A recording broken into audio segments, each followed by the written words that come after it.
Welcome back to Financial Freedom for the Lazy Person.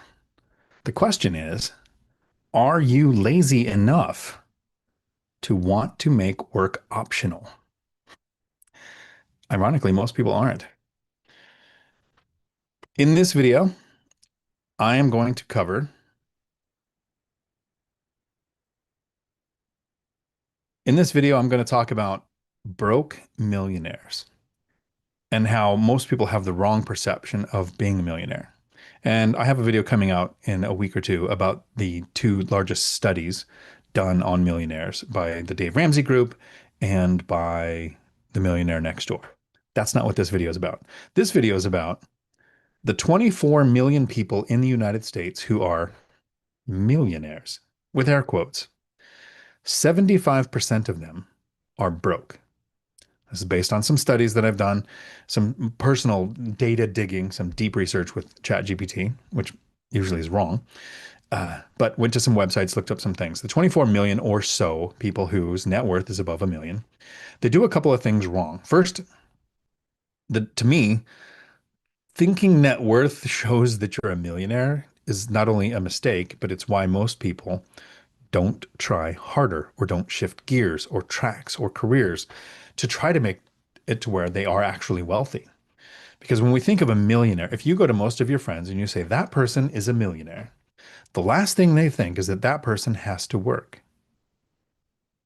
But out of those 24 million people, 75% of them are millionaires because of the equity in their home, leaving about 6 million out of 300 and something million that are actual net worth millionaires. And then a lot of those aren't actually millionaires because their wealth is tied up in retirement accounts, which have a paywall tied to your age.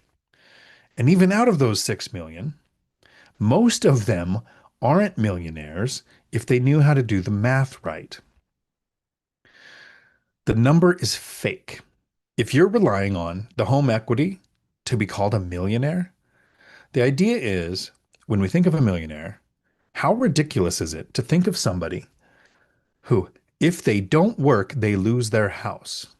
Well, a lot of people have equity in their house and their retirement accounts to push them over the millionaire status. Sure, 6 million is a big number. 24 million is a big number. But if they stop working, their property taxes pile up, their homeowner insurance piles up, their car gets repossessed, they don't eat in a couple of months. To me, that's not millionaire when people use the term like they mean. What they mean when they say that is wealthy, rich. And it used to be in the dinosaur days that you could say, I have so much equity. My house, I owe $400,000. It's worth 1.2 million. That plus my retirement accounts, I'm a millionaire. Because they could take their 4-bedroom house as they got older in life and their kids moved out and they became empty nesters and they could say, okay, I'm going to sell the house. I'm going to buy something smaller. I'm either going to have no payment or a low payment. But they've got the low interest rate trap now, where they probably refinanced in 2020 or 2021 to a 3% or lower interest rate on their primary house. And if they do something like sell and buy something smaller now, any interest rate they get is going to be 6 or 7%. Home prices have continued to go up. So the downsizing of the house is not happening as much because the rate trap, that equity is not tappable. And yes, Tom Selleck is going to try to get you into a reverse mortgage, but when you do some research, you're going to realize that's almost as bad as a timeshare. So if equity rich makes you rich, it's trapped. It's not real. It's not something that you use. It's not liquid to access. You take out a home equity line of credit, you increase your debt payment every month, meaning you need to work more to maintain the money that you got from your house. If you're in the millionaire club because of equity in your house, are you in the 75% that are trapped working because you have equity in your house? Then let's look at the retirement accounts. If you take it out before 59 and a half, you have a paywall. You're going to pay 10%. You're just going to give 10% to the government because you're not old enough. So most people do that. I ran a CDL school for the last 13 years of my career before I retired in 2022. And I don't remember many people enrolling in it needing help, but I remember helping filling out the form. time after time, for all of the people that had a life emergency, which was never an emergency. Is that true? I don't think anybody ever did it because they had a loss of life in their family, major health concern. It was somebody's getting married. That's not an emergency. That's a funeral with prettier flowers. It was a vacation. It was, I've stopped working here. I don't want the money tied in a retirement account anymore. So, actual net worth, not only are people calculating it wrong, they're saying my equity in my house counts, which it does. They're saying equity in my retirement accounts counts, which it does. But are you counting for? This is the biggest mistake everybody makes. So there's really three tiers to it. There are people who are millionaires that aren't millionaires if they don't have the equity in their house. There are people who are millionaires who aren't millionaires if you take away their retirement accounts. But there are a lot of millionaires who have a net worth in the millions because they're doing the math wrong. How many times have we heard assets minus liabilities equals net worth? Let me tell you how stupid that is. Let's say you have $1 million in stocks. You're a millionaire. Assets minus liabilities means you're selling everything. How much cash would you walk away with? How much does it cost to sell stocks? Depending on your account, your brokerage, the type of system that you're working in, it can cost you a few thousand or tens of thousands in transaction fees to offload the stocks. And then if you haven't owned it for more than a year, short-term gains. If you had it more than a year, capital gains. Yeah, and up to 48,000 is tax-free, but you're talking about 1 million all at once. You're going to lose a couple $100,000 to the government because you wanted to live off your net worth. So, are you a millionaire if your assets are worth more than 1 million minus your debts? If you haven't considered the cost of selling and the taxes, look at real estate. Most people in real estate, myself included, say, look at the tax benefits of owning real estate. Owning real estate, not selling real estate, because you don't get the 1031 exchange when you sell an asset to walk away with net worth. You're talking about getting the cash. You only get the 1031 exchange if you sell the asset and then buy another like asset. The IRS 121 rule, if you're single, $250,000 of those gains tax-free. Sure. Then you have depreciation recapture, capital gains. If you're married, it's up to 500,000, but we're talking about $1 million. You're losing hundreds of thousands of dollars in taxes. So to actually have a net worth, so for me to calculate the numbers, to have a net worth of $3 million, if I added back in, because when you sell real estate, you have transaction fees, agent fees, somewhere between 6 and 8% is usually going to go out the door because you're going to pay the agents, buyer and seller, and you're going to have to take care of concessions. Either you're going to adjust the price because the buyer knows what they're doing, or you're going to have to fix some things before you sell it. So while you might have a net worth of $1 million, it really takes half again, 30% more, something like that, to actually have that net worth. So most of the millionaires that people talk about when they talk about statistics, and remember, statistics are meaningless when an event occurs to you, are millionaires based on bad data, things that they can't live on, and things tied to age. So when you look around and people say, that person's a millionaire, if they still, it's not that they work, it's if they have to work, they're a broke millionaire. If you have to work for money, there are some people who have to work because of their drive, right? Pace Morby does not work because he needs money. He works because he's driven. He's going to continue to work because he's driven. I get it. That's not a broke millionaire. The broke millionaire is the person where if they stop working, they lose their house, their cars get repossessed, their vacation gets canceled, their credit score goes in the tank because they can't pay things. So, yes, $1 million is a nice round number. It's a nice goal to set for net worth, but that's not what sets you free. What sets you free is understanding things like if you invest in stocks, watch Joe Kuhn, understand the buckets method, understand how to plan for future black swan events, understand the withdrawal system that you have. I have a video coming out this Thursday on how do you pay yourself from rentals. Understand how you pay yourself from rentals because it's not what people think. Some people think, well, I don't touch any of the rentals, the money. And other people think, well, I live off the rental money. Well, if you do that too soon, you shoot yourself in the foot. So you should have a chronology to how things are going to pay you. The goal isn't to be a millionaire because if you talk to most people whose goal is to be a millionaire, it's so that they have $1 million to spend. The goal is time freedom where you don't have to work. Remember, have to is the important part. People can choose to, but if you have to, you're broke. Talk to some of the retired people that you know. Find out how many of them are retired because they wanted to be, how many were retired because they were aged out of the field that they worked in, or had an event occur where they were unhireable or unemployable in the future. Could be health, could be psychological. And you're going to realize that a lot of people don't choose to retire, they just end up retired. And if you were a broke millionaire, that retirement sucks. But if you make some conscious choices, if you go from Alex, someone left the heater on in here, the accidental millionaire, making choices about about buying assets without actually thinking of the cash flow or the numbers for several years, and then you realize if I pull these levers in a certain order, he's going to be financially free a few years down the road, working next to people who are millionaires, who have the income and the history and the retirement planned to be millionaires.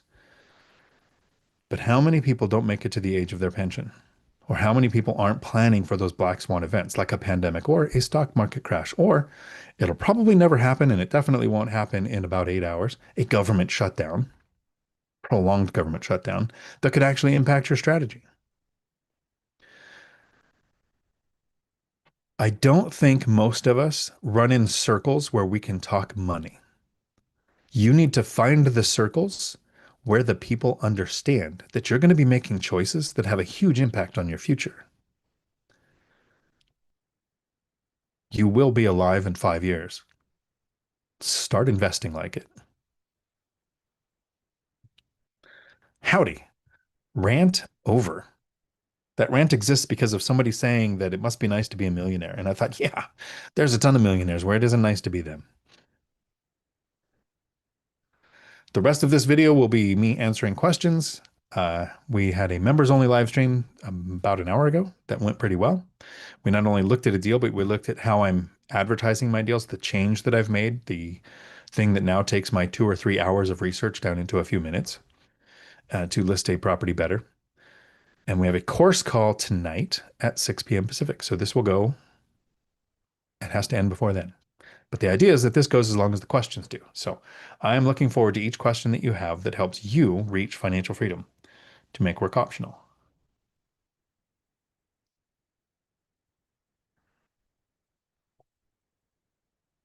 And remember, you can't drink all day unless you start early. Somebody pointed that out recently. I was doing a live stream with the financial firefighter, and I don't know, we were recording at like 8 or 9 in the morning. I forget what time it was. And it dawned on me that people still have a sleep schedule and that the time of day matters to you. My current sleep schedule for the last couple of weeks,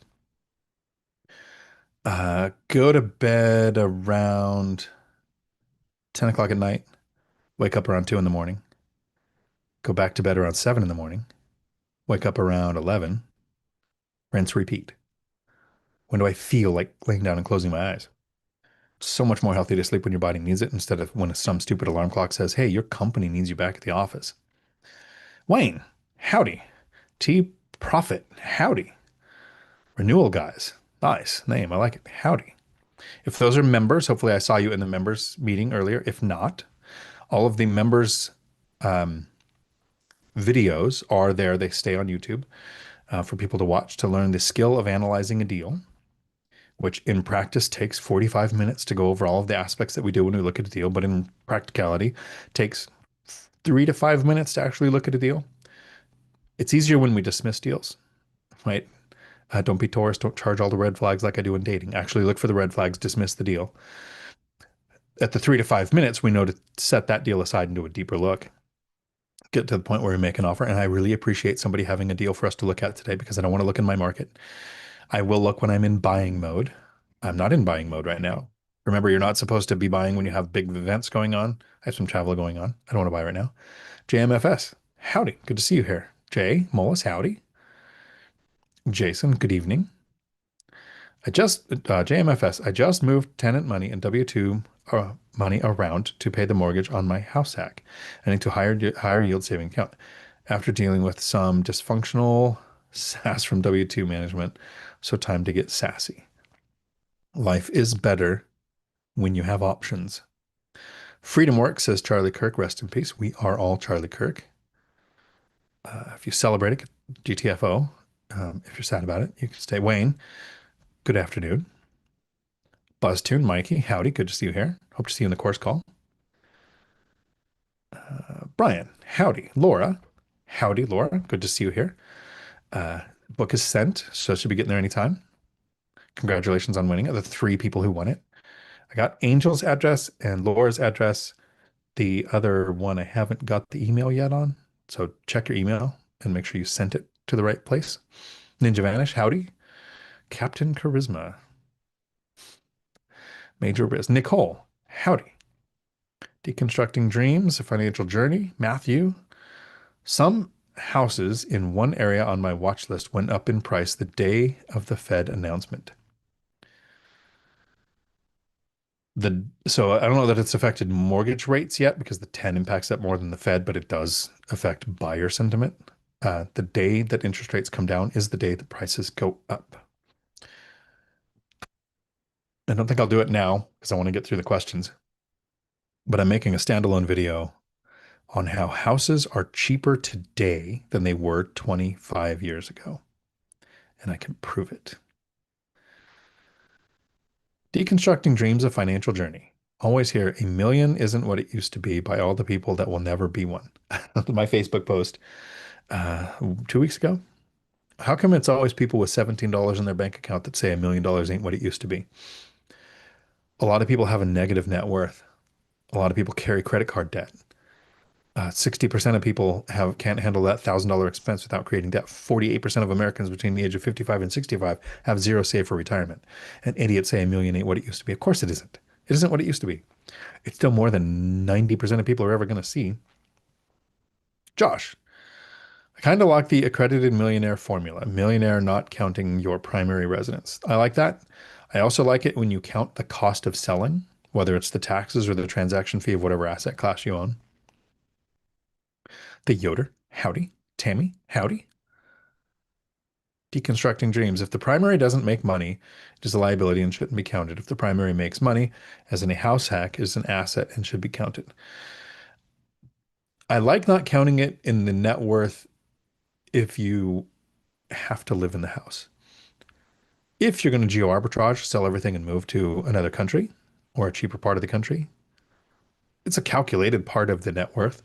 But if it doesn't put money in your pocket, it is a liability, not an asset. I think liabilities can have a positive net worth. Isaac, do you collect the security deposit and first month's rent before or after the lease is signed? During lease signing. I don't take the listing down until I've collected at least the deposit. So I have said things like, well, the place is yours. We've both agreed to it. If you send the deposit, I'll take the listing down. If you don't send the deposit, if somebody asks for it, likes the place, and wants to pay the deposit, then they get it and you don't. So usually I've had the deposit paid, take the listing down, and then first month's rent is paid and proration is paid when the lease is signed. Have I ever done it differently? I don't think so. No, I've had some form of payment before signing lease. Always the deposit at minimum. Trying to think if I've ever not collected the rent and signed the lease. I think I have done it where I've signed the lease but not given door codes. Striking a memory, but I don't know if that was one of my tenants or if somebody I was helping. Financial firefighter, howdy, good to see you here. Isaac, renting to my first tenant moving into the state without meeting them in person before handing over the property. I would collect the deposit. For me, Zelle works. I don't know that I would do Venmo, Apple Pay, Cash App, Google Pay. I don't want to use anymore. But a lot of those I'll accept rents with, but not first payment because it's too easy to dispute the transaction. I want at least a couple of months payment before I have a professional tenant in there. You're never going, the risk of having that is never going to be zero, but you can do things to mitigate it. Sean, howdy. We just went under, oh wait, first, Isaac, congratulations. That first rental is huge. First rent check feels amazing. And you know what? It never gets less, never feels less. We just went under contract with a great deal on our first property. Thank you for all the help getting to the starting line. Awesome, Sean. Congratulations. I should probably do a standalone video on how I'm doing the rental listings outside of the members. Flavio, howdy. Good afternoon from Grandview, Washington. Is there anybody in the chat who's going to be in Vegas this weekend for the BiggerPockets convention, or that's just going to be near the Caesars Palace when the convention's going on? JMFS, I feel like they overcomplicate finance. If I would have simply bought gold, I would be better off today than my workplace retirement account. A lot of people do overcomplicate finances. Sometimes it's a good thing. The confused mind says no. So the more simple we can get it, the more likely we are to follow through. Brian, that is great. Funeral with pretty flowers. I'm stealing that one. Thanks. It's the same clothes. I want to be in a pirate outfit for either. Only howdy, deconstructing dreams. Jay, hey Jay, how are you? My chat moved, which I appreciate. That means there's questions, and I really like the questions. It's why we're here.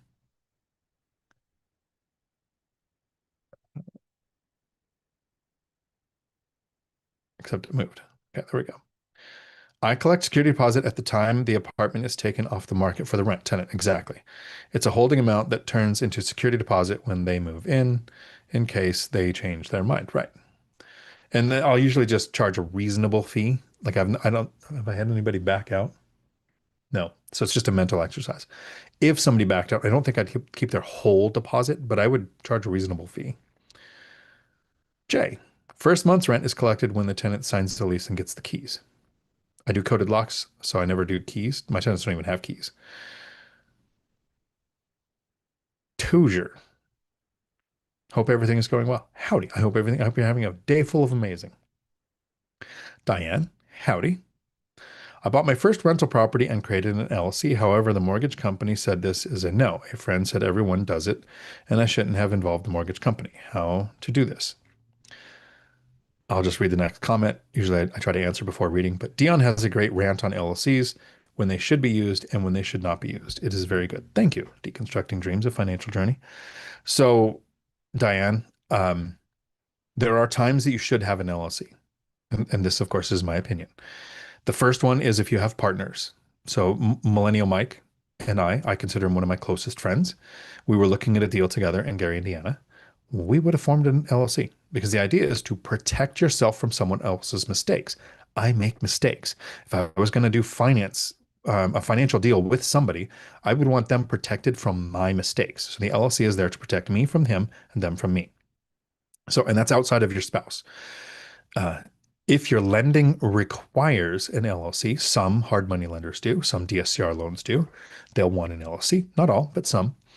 If lending requires it, sure, there's a benefit to having an LLC. What it doesn't do is one, zero asset protection. There is absolutely no asset protection from you, from your mistakes with your properties. It doesn't separate you. In 1996, the IRS made a precedent setting all single member or sole proprietor LLCs, which is you or you and your spouse, are disregarded entities. So the counties where I invest, they actually disregard the LLCs. They're not included. So when you are sued, your assets are at risk. LLCs are your asset. Zero. Second, there's no tax benefits. I get the exact same tax benefit somebody does if they have an LLC or they don't have an LLC. So why do you want the LLC? Sounds like your lender doesn't require it because they know you're committing mortgage fraud when you do what everyone else does, like your friend said, just do what everyone else says, commit mortgage fraud. The reason they gave you the interest rate is because it's in your personal name. The lender said you're less likely to default on this because it's in your name. And then you want to sneak it into an LLC to increase the risk to your lender, which would have meant a different loan type with a higher interest rate. Mortgage fraud. But everybody says just do it because most lenders don't call it a loan. Well, from 2010 to 2020, when interest rates were coming down, of course they don't call it a loan because when they find out now, if you refinance, your interest rate would have been lower. But in the last 3 years, interest rates have tripled.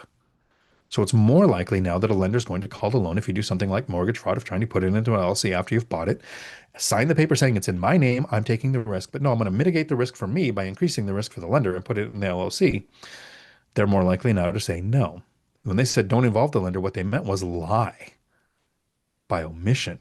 Just don't tell them. Maybe you won't get caught. That's ridiculous. Tell your friends that's why you're on YouTube University trying to find people who've actually done it. Michael Zuber, 180 plus units, no LLC, unless he has a partner, or the lending required it.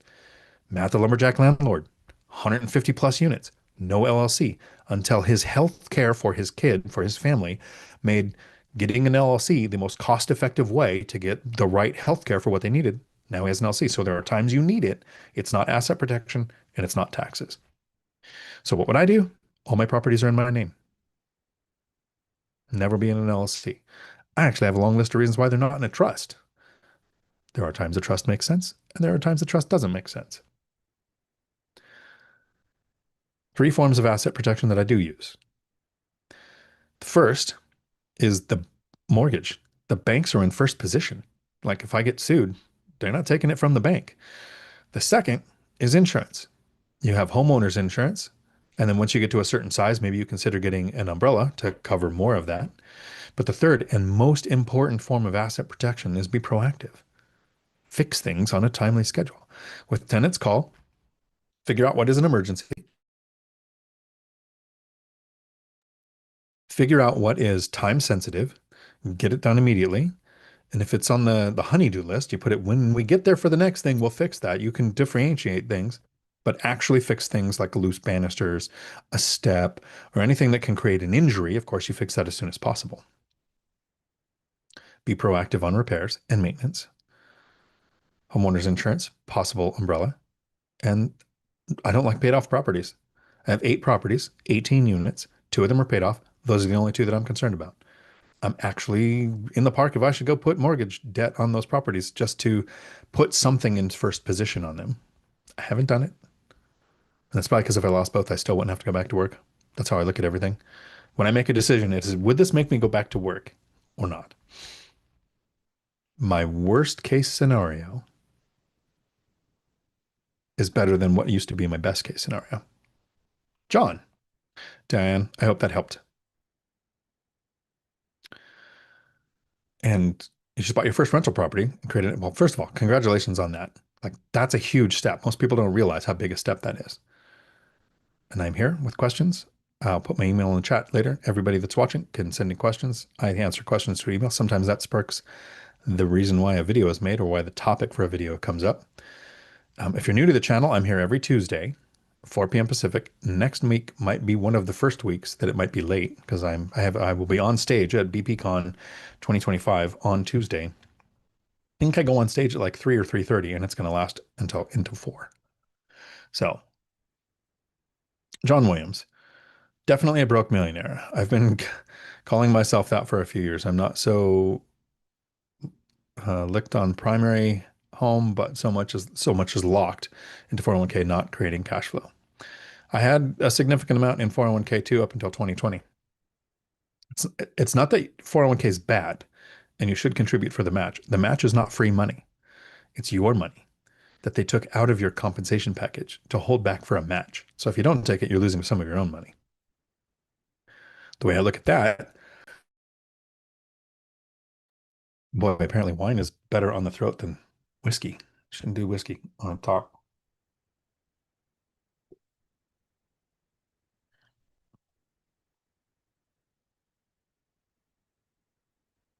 Or I should do enough to where I don't care if my voice sounds bad. Josh, time freedom owns millionaire forced to work. Absolutely. I did a video, I think in 2021, trying to figure out what came first, being a $1 million net worth or $1 million in debt.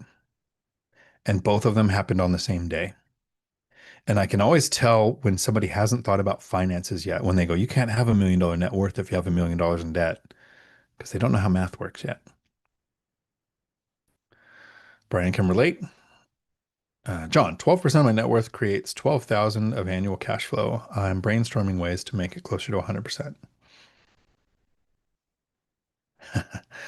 Dungeon Dojo, who is your current D&D character? So I always, in real life, I'm the DM.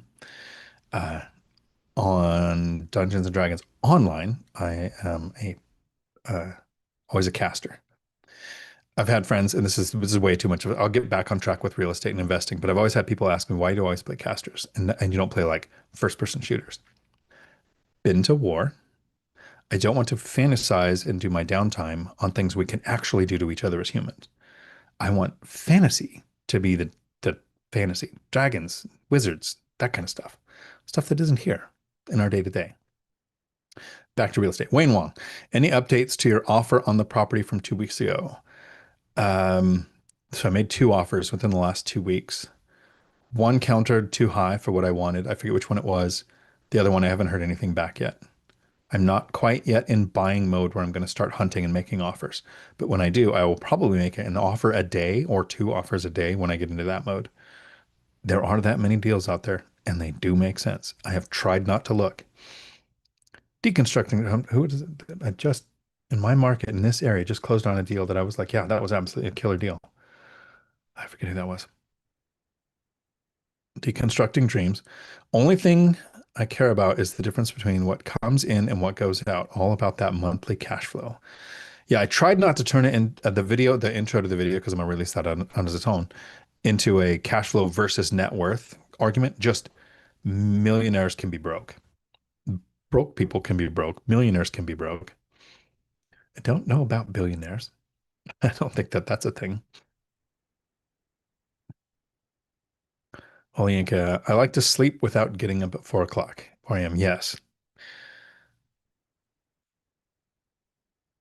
Olinka, if you have to get up at 4 o'clock to go to work, it sucks. If you're getting up at 4 o'clock to get on a plane to go to Aruba or Vegas or Thailand, that 4 o'clock doesn't hit so hard.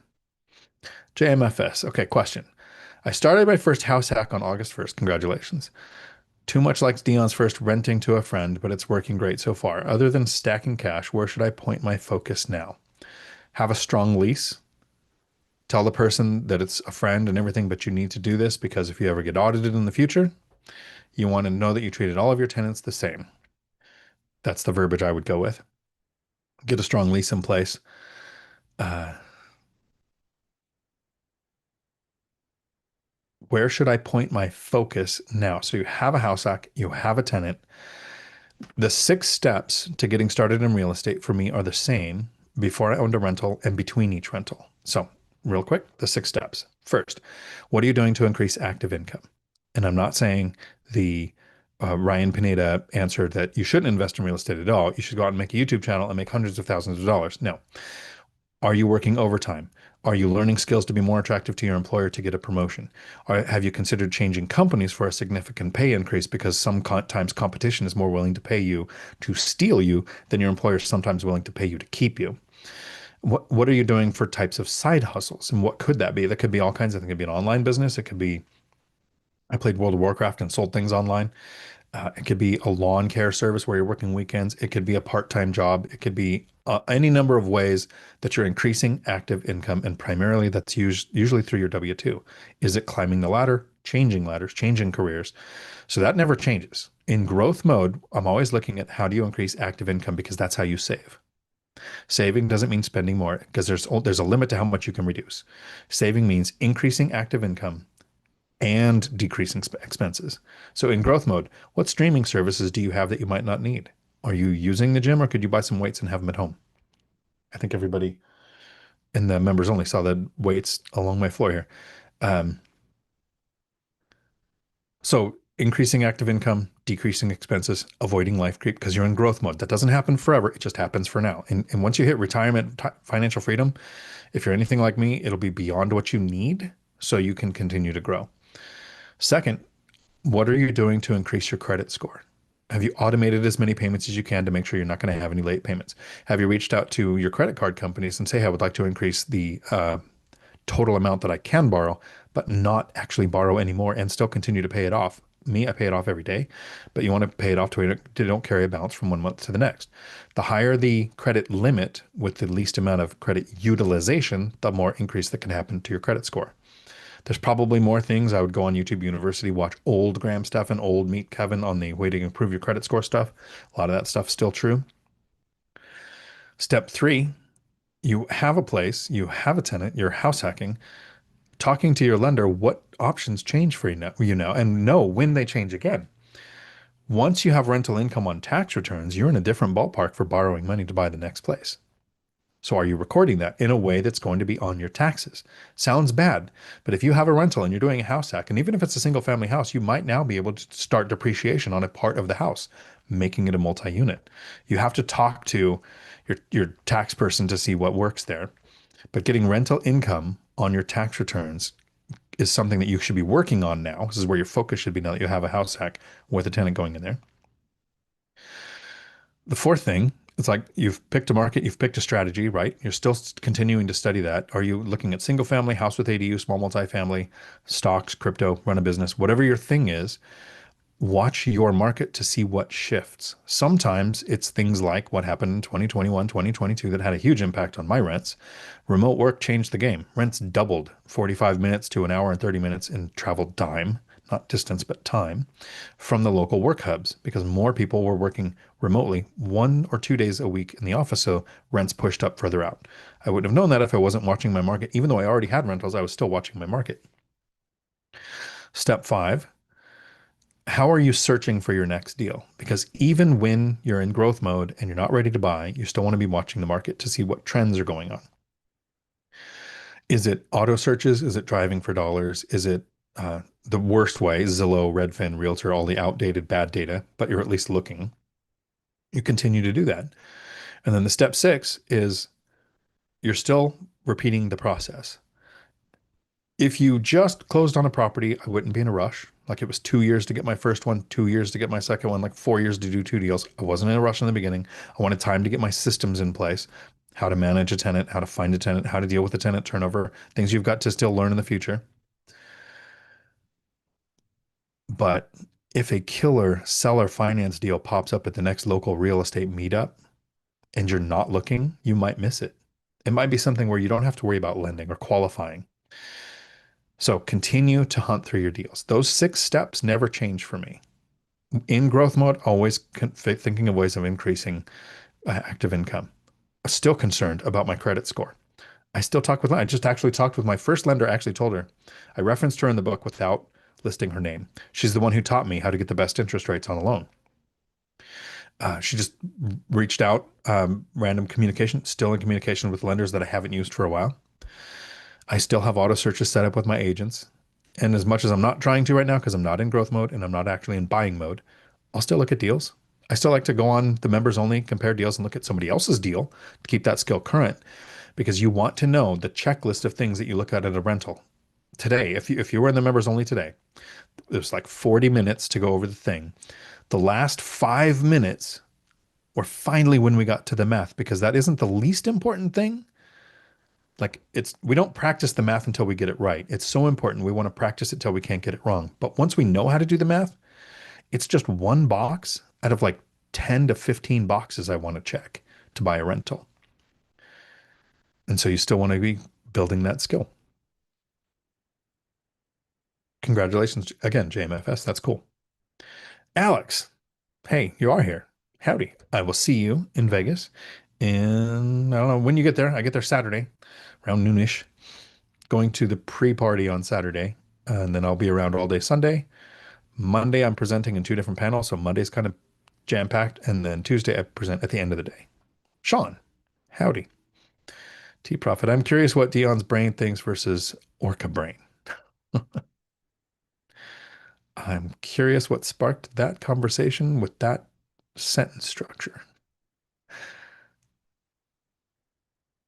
T Profit. It's a property in West Olympia. Here just working. Stephen, howdy.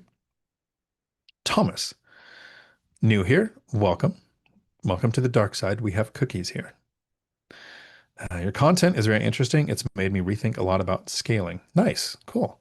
I don't know the right way. I know the right way for me. And hopefully, some of the stuff that I talk about can impact you and make your financial future better. Scaling is nice. It's important. There are some things like this morning I was watching Dylan's Real Estate Rookie podcast, which you should check out. He just came out on the Real Estate Rookie. And he scaled quicker. And there were some things in there where I'm like, oh, that's amazing. He's doing killer stuff. He used the binder strategy. He's increased the value of the properties. He's created value that wasn't there before. He's doing some amazing things. And then I hear some things like he said, I hope interest rates don't go up 5 years from now. And I love the idea of scaling. I love the idea of adding more in growth mode. We should be growing, right? But I also love the idea of 30-year fixed rate debt.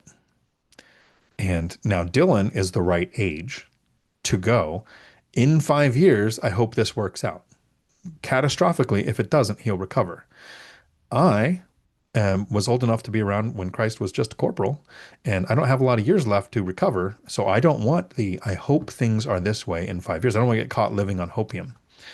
So when it comes to scaling versus, growth mode versus stabilization mode, our age does play a factor. Our skill set plays a factor too.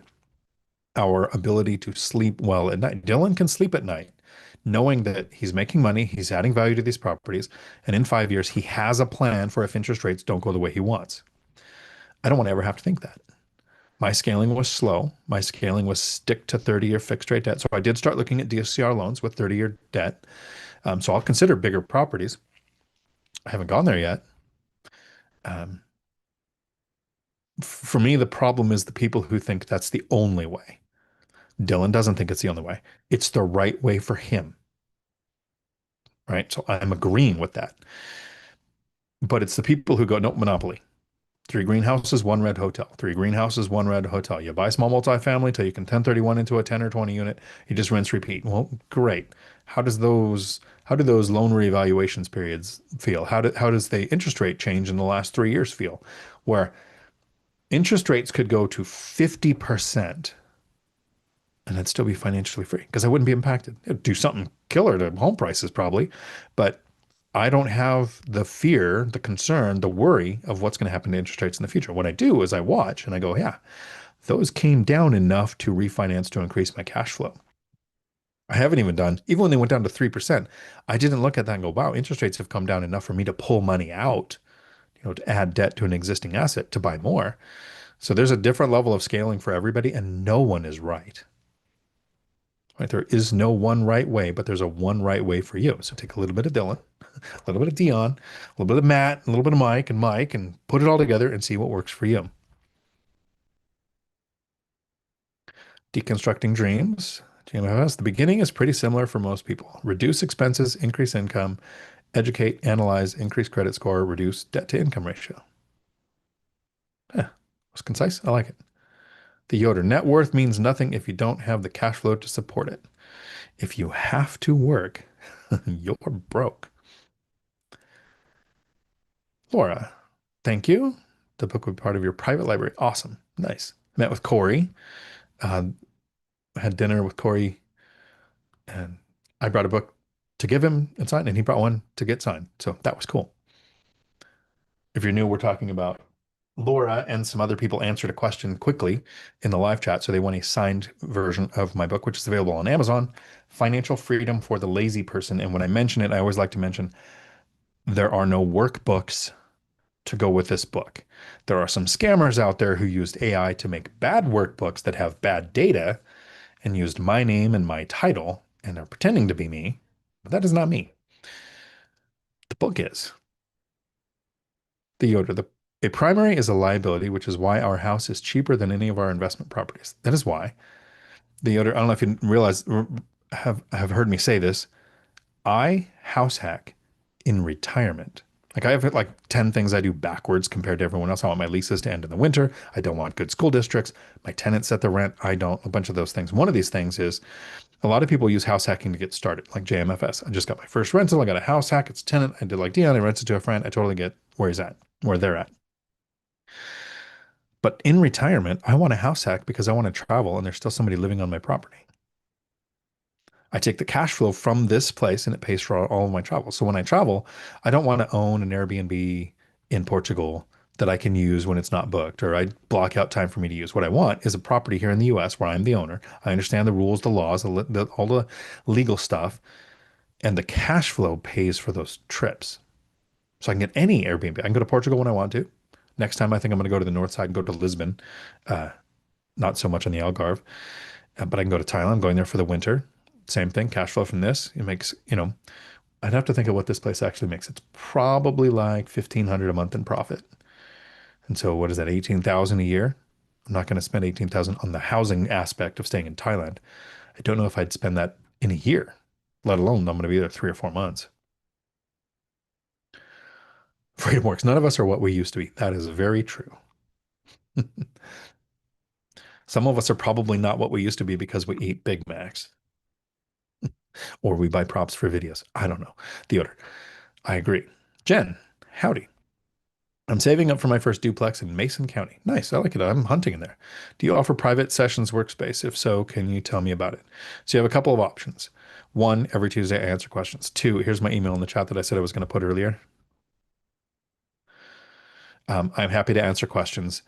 Now, while I do know Mason County, I can give you a little more help there. A lot of times when I look at a deal, I can't tell somebody if this is a good or a bad deal because I don't know your resources, your goals, your assets, your timeline, all that kind of stuff. I can tell you what red flags to look for. If you go to diontalk.com, there's a free binder course. So the binder course is free. It's Dion Talk, D-I, not D-E, D-I-O-N, because my parents are weird and thought I was black. But uh, the free binder course is there. You can book an hour there, or you can join the Financial Freedom for the Lazy Person course. If you join the course right now, you get a free hour. So don't book an hour. Uh, Generally, what I can find is most times I can help you through email, and that doesn't cost anything. Protect my time because I didn't retire to make a job of being like a consultant, but I'm happy to book out time for people who are actually going to do stuff. That's why. So every other month, if you're in the Financial Freedom for the Lazy Person course, so right now, if you sign up for the course, you get the free hour. But every other month, I do a Zoom call every week. So tonight at 6 o'clock, everybody who's in the course that is available and wants to jumps on Zoom and we go over problems with their portfolio, deals they're looking at. Uh, Last week was more course-like, where people took notes and we went over a tool from law enforcement that I've used in real estate and communication. So sometimes it's instructional, but so for every week in September, we had that call. October, there won't be any calls. November, there'll be a call every week. So those are your options. C, howdy, unless it's SL. If you had the cash flow you do now, but we're still raising a family, would you still be working or retired? Oh, I would absolutely be retired. That's a great question. Thanks for asking it. I want to think about it, make sure I give you a good, honest answer. When working, raising 3 kids, I don't think I ever made more than $60,000 in a year until the kids were moving out. And my last couple of years at the CDL school, I started making actual real money. I was on track 1 year to make a good amount, but Oak Harbor Freight Lines went on strike. And so I didn't even stay there. So if I raised my family and we usually lived on 60,000 a year or less, we were fine. We survived. Uh, if my cash flow, which last year was about 240, so after taxes, after all expenses, after everything, $21,000 a month. Yeah, I would have still felt silly going to work. Absolutely. Dividend Dave. Howdy. Good to see you here. Dividend Dave, why are there no vampires in Africa? Because they bless the rains in Africa. Deconstructing dreams of financial journey. Coded locks are the best, both for short term and long term. I love them. No keys at all. I think I have keys here, like hanging up somewhere. Have I ever touched them? Nope. How goes it? Dividend Dave. T profit. Any business model that involves lying to banks is probably not a good business model. There you go. That should be on a t-shirt. The wealth building journey. Howdy. Good to see you here. Hopefully you'll make it to the call tonight at 6 o'clock for the course. Sean, on the topic of fixing things, I've heard to describe when and under what conditions a tenant should email, text, and call you. Can you share that again? Yeah, so it's kind of like an early education with tenants when they're signing the lease or moving in or re-signing the lease. I'll reiterate. I prefer communications to come through text. If it's important, I'll move it to email because emails are admissible in court. In some areas, texts are not. and phone calls are not, voicemails are not, right? So it's email if I think it's going to be something that could be in court at any point in the future. It's okay to call me because my tenants have my phone number. I don't know that any have ever called me unless we were dealing with something.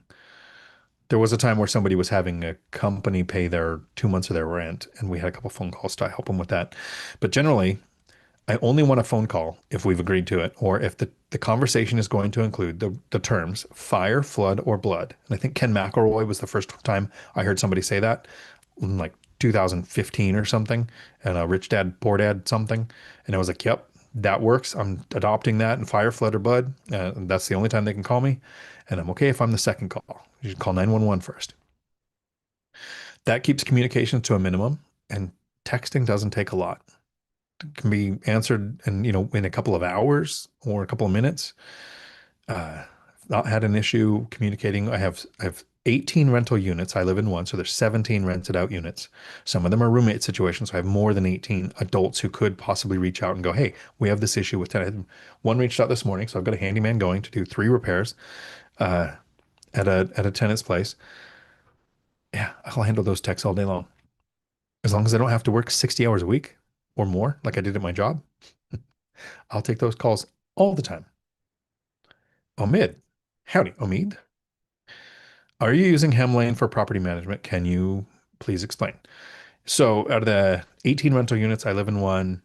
I've moved 4 over to the Hemlane platform. One was I purchased and placed a tenant.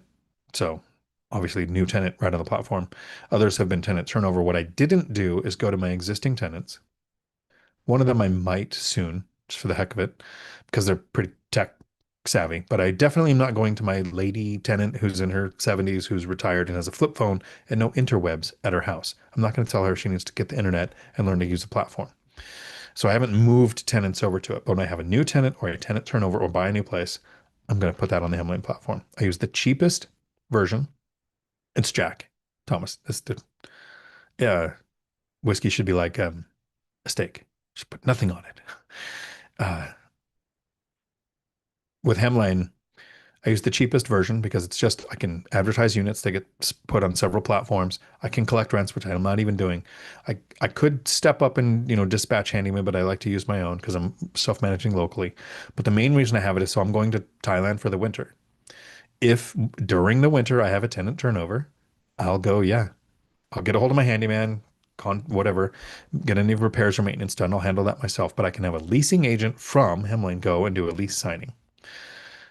And that's just for that event. So I don't have to step up to the higher tier on all my units forever. It's just that one unit, that one event, take care of it. That's the sleep well at night account. So I know I can handle that.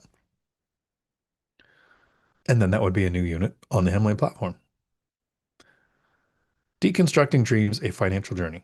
I've got a friend who is what is his favorite type? I always buy it for him. It's not Jack. See, Jack, I'm the Jack person. My brother and Dan are the black velvet people. It's like the Mogan David, the Mad Dog 2020 of whiskeys. No thanks. Deconstructing dreams, a financial journey. I tell people all the time about liability protection being don't be a slumlord, keep things in good shape and fix things. House insurance, umbrella insurance, keep mortgage to have their lawyers. Yeah, their lawyers. Exactly. Yeah. Josh. And then my chat moved, but I read the name before I moved.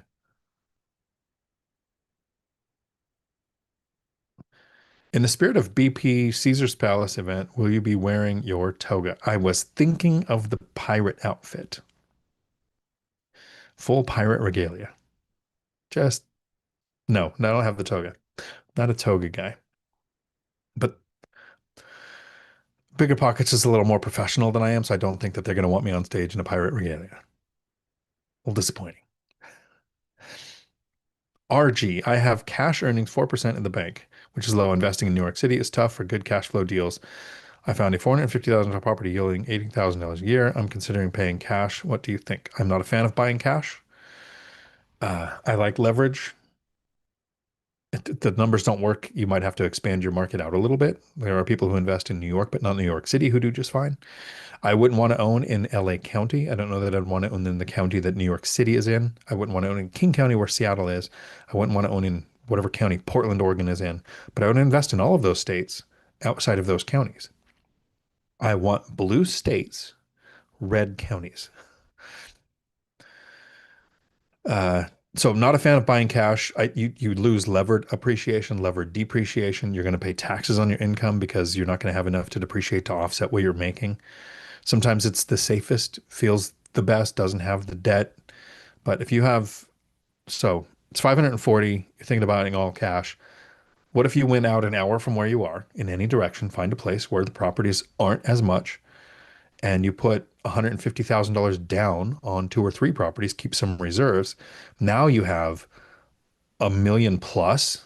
And if it goes up 5% next year, you made $50,000 in appreciation versus if this goes up 5%, you're going to make half that, right? Buying all cash and not even keeping reserves. So I don't know how much money you have. So every time I've ran the numbers, it has made sense to buy with leverage. I have purchased one property all cash because it was a value add BRRRR property where I funded the purchase and I funded the rehab and then I could refinance the cash out at the end. So it's still the goal was to own with a mortgage. I still haven't done the cash out refinance and I'm not sure if I will. I might end up selling because I've lived here more than 2 years. So it might be a IRS 121 rule, no taxes on 250,000 of the gains. So we'll see. If it gets your foot in the door and gets you started, maybe. But I'm more a fan of buying places with leverage and not buying in blue cities, in blue counties, in blue states. I the red county in a red city in a blue state. And then John Williams took back a message to make me lose sleep and wonder forever and ever what was said.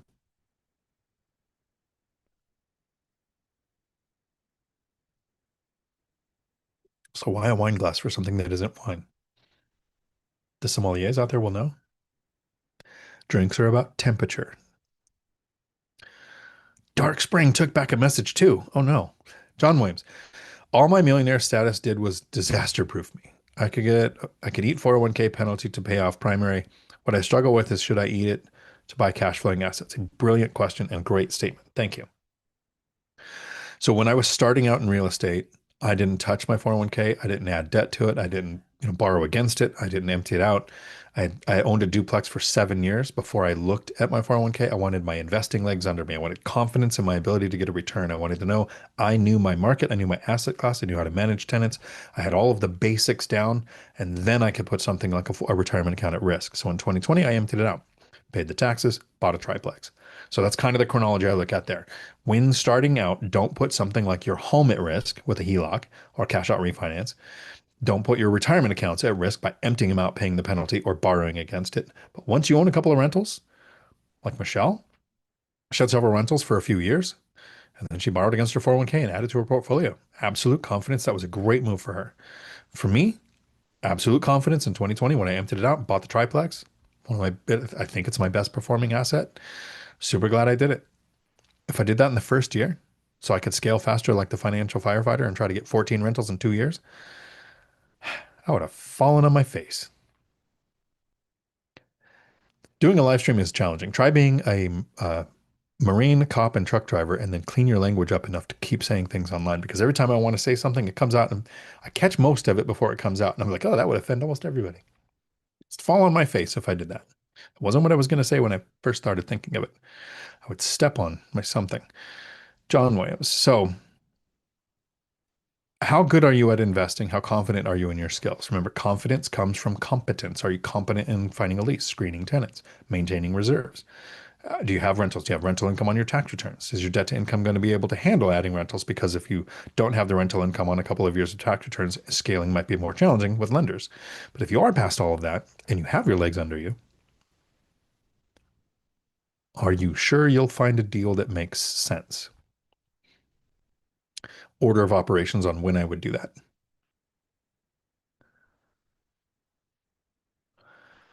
Dark Spring.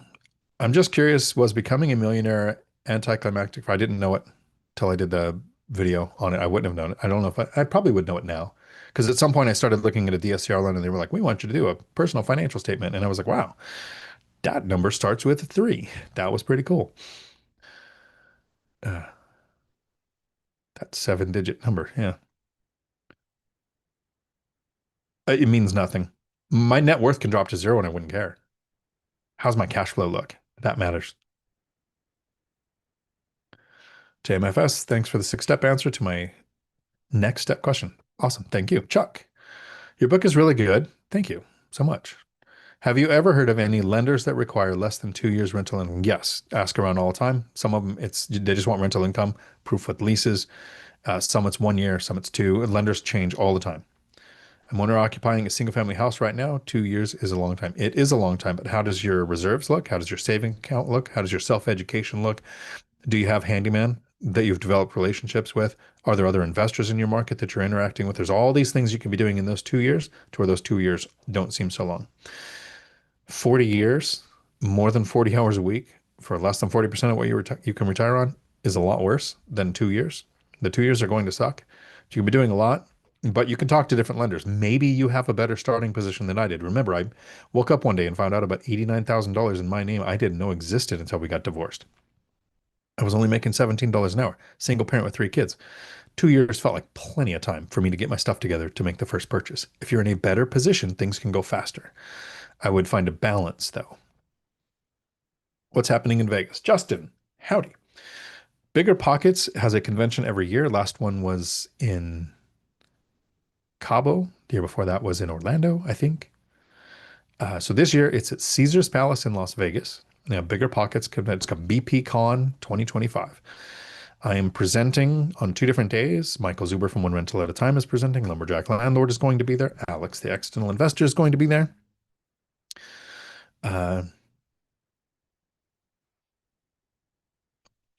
Get in the room with people talking. There's a lot of people there that I've interacted with for years that I've never met that I'm looking forward to meeting. And I'm going to teach you a little hack. This is a hack, okay? So if you come to this and you use this on me, I see your Jedi mind tricks. Let's say you had a chance to meet somebody like Mindy Jensen. I can't do this because I've talked with her too much through emails and been on podcasts with her. But let's say you meet Mindy Jensen. She's the co-host of BiggerPockets Money. She was Scott Trench, right? He used to be the CEO of BiggerPockets. So Mindy Jensen, I'm a Mindy Jensen fan. Like I've told everybody, I have taken notes during some of her stuff. The simple things she said have helped me improve my leases, helped me improve the way I communicate with tenants. And she's not even a landlord. Like she does the live and flip and then invest in stock. Like she has a totally different method. But I've learned a ton from her in the last decade, right? Probably close to that much. But if I was meeting her and she didn't know me, I wouldn't walk up to her. This is what everybody does as a mistake. They walk up to the person, they watch their content. They go up to Mindy and they go, I watch your content all the time. I feel like I know you. I feel like we're friends. Like I love what you do. Thanks for helping everybody. That's what they do, right? So she will just become Mindy Jensen, BiggerPockets Money co-host because she knows that's how you've interacted with her. But if you walk up to somebody like Mindy at BiggerPockets convention and you go, hey, it's really nice to meet you. I'm glad to see everybody here. What do you do? Like you don't know who she is. Imagine the person that she becomes in that moment where she realizes she has a blank slate to tell you what she wants you to know about her, not what she thinks you know about her from watching her show. And yeah, there are some people like Mindy, like Brandon Turner, like whoever, David Green, doesn't matter, who find themselves in places where people don't know who they are. Graham Stephan has over 5 million subscribers on his YouTube channel, but he could probably go eat at a restaurant and not be recognized. If somebody walks up and goes, Graham, I watch your stuff all the time, he's instantly Graham Stephan. But if somebody walks up to him and says, just interacts, meets at some event and goes, hey, it's really nice to meet you. What do you do?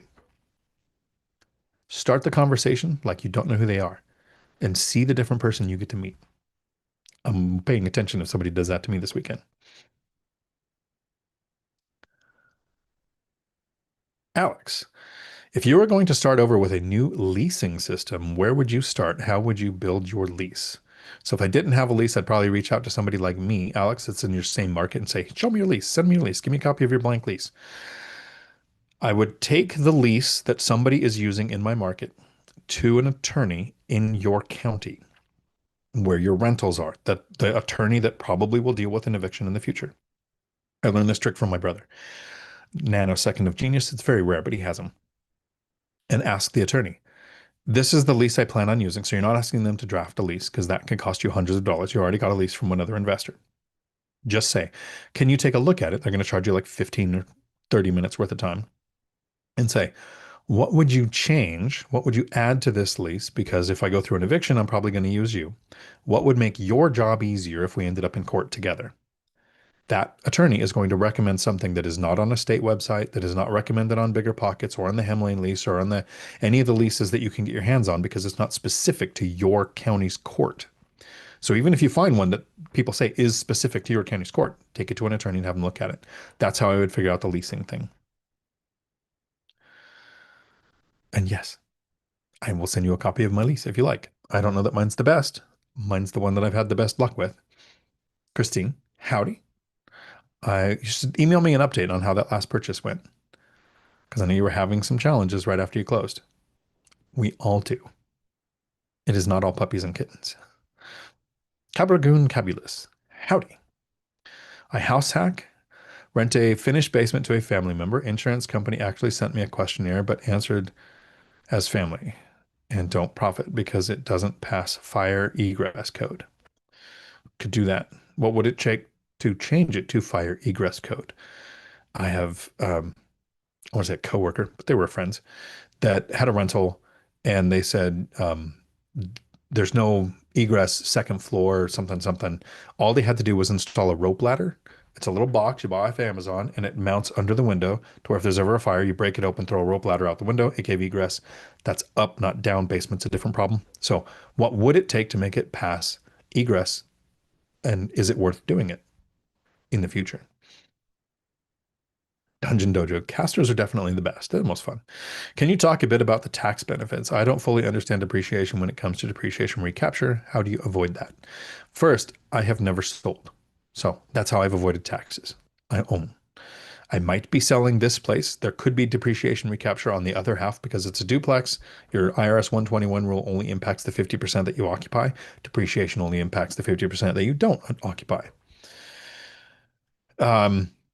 The way you avoid depreciation recapture is if you sell you 1031 into something else. You can take the depreciation recapture of the capital gains and move it into the next asset. If you ever keep properties until you die, the stepped up basis resets depreciation recapture and the capital gains value for your heirs. So you can, it's a lie that death and taxes are unavoidable because those taxes can be avoided as long as you keep the property until death do you part. Better than all of my marriages have performed. Marriages is my people picker's broken. Don't let the tax tail wag the dog. While the benefits of real estate are amazing for taxes, the cash flow is what sets you free. My brother owns all of his properties free and clear. He's got 10 paid off, so he pays a ton of taxes on his income. They're all depreciated. He just pays it on the income. Who cares? He's still financially free. Big chunk of money goes to the government. He don't like it. I think he likes that more than the ex-wife getting a bunch of stuff during the divorce. But the government is not his friend. They just take money from him. And me, I haven't yet. I thought this was going to be the first year. I was like, oh, I finally get to pay some taxes and rental income, but I still carried forward a loss. The reason I carried forward a loss, I have a whiteboard video on my channel. I think it's called How I Pay Zero in Taxes, Dion Talk. Google that or look it up on YouTube. It'll be there. I whiteboarded. And it was basically breaking down if I bought a place with $100,000 and it was all cash, here's how I would pay taxes on the income. But I put $100,000 on a $400,000 property. So I get to depreciate the buildings on a $400,000 property, which is usually about 75%. So $300,000 in depreciation against my income versus $75,000 in depreciation on an all cash purchase. Again, back to the New York City question. Why? One of the reasons why I don't like buying all cash. Best thing to do is to actually first start with ChatGPT, ask some questions, but go to a CPA, get a tax pro and say, look, I'm buying a rentals. I want to make good, smart decisions in the future. Can you explain depreciation to me? If you're doing something like buying to sell in the future, it's more of a concern. I plan on buying and keeping them forever. This one might be the first one I sell. And there's a lot of aspects that go into reasons why it's far away from my other properties. I hate the city of Port Orchard, Washington. The actual city, the people in the permit office are the reason why I'm probably going to want to sell this place. And also never do another bird. So I hope that helps. It feels like a time bomb to me, but obviously I'm missing something. It's only a time bomb if you go to sell. And if you do go to sell, let's say you have 100% depreciation, it's fully depreciated. So you bought a property today and I'm going to guess, Dojo, maybe I'm going to pretend you live in a market like mine. So an average duplex is $600,000. You depreciate the buildings, which is about $500,000, maybe whatever the math is on that. Maybe it's less because it's about 75%, so it's less. But let's say you depreciate $500,000. So you've got that down to zero. And the 600,000 has gone up in the next 30 years because it took you 30 years to pay off the debt, 27 and a half years to go through your depreciation. So you've owned it for 30 years. So let's say you're selling one today. You're selling a place for $600,000 in your market today because that's what it would be to buy one. 30 years ago, how much did you buy it for? Probably 40 grand. So you depreciated 30,000. So you have depreciation recapture of 30,000. You have capital gains of 40,000 to 600,000. So yeah, there's some tax there. That's what it's going to be like now. 30 years from today, the 600,000 will be like the 40,000 30 years ago in the future. That's why depreciation recapture doesn't bother me because I'm playing a long-term game. Even on a short-term game, if you're going to sell in 5, 7, or 10 years, you haven't depreciated the whole value unless you do something silly like a cost segregation study and you grab a bunch of your depreciation, you take it in the first year, which is why I've never done one of those. One of the three reasons why I've never done one of those. Yeah, you might have more to catch up then, but it's a numbers game, right? Depreciation and capital gains are happening because of inflation, because of time. So I'm never concerned about those. Factor it in. Sure, if your plan is involving selling, mine doesn't. Alex, I'll be there at 3 on Saturday. Cool. I show up around noon. I'll reach out sometime on Saturday. I don't have much of a plan outside of the convention. I know I got a pre-party. I got to look at what the time is on that, but the evening's probably opening, depending on that. When you go to a pre-party with a professional company, do you drink?